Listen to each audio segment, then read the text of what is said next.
Steps in Serenity is a RPG or a role-playing exploration and storytelling game that teaches us that it is only when we go out and connect with nature is when we are likely driven to care for it. The game starts with our cat protagonist in his room. The idea behind using a parallel cat wall filled with aesthetically drawn items was to make the game more attractive towards a younger audience to boost learning and activism.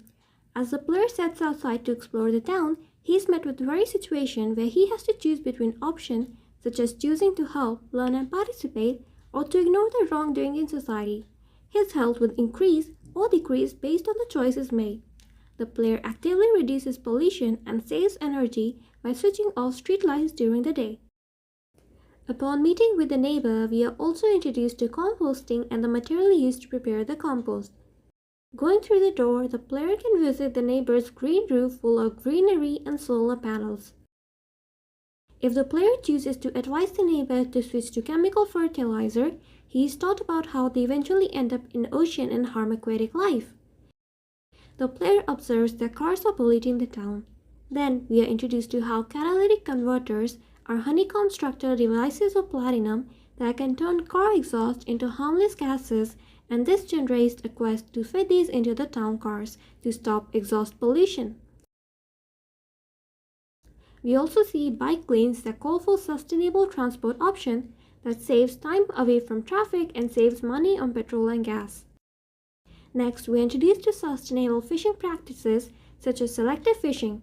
We see tools such as circle hooks, TED or turtle excluder devices, acoustic deterrents that send signals to warn dolphins from fishnet danger, and light attraction devices for fishes. The player can join in a beach volunteering event and pick up trash and dispose of it in a dustbin. In the beach, we are also introduced to sustainable practices such as using bamboo straw or sunscreen without oxybenzone chemical that harm the coral.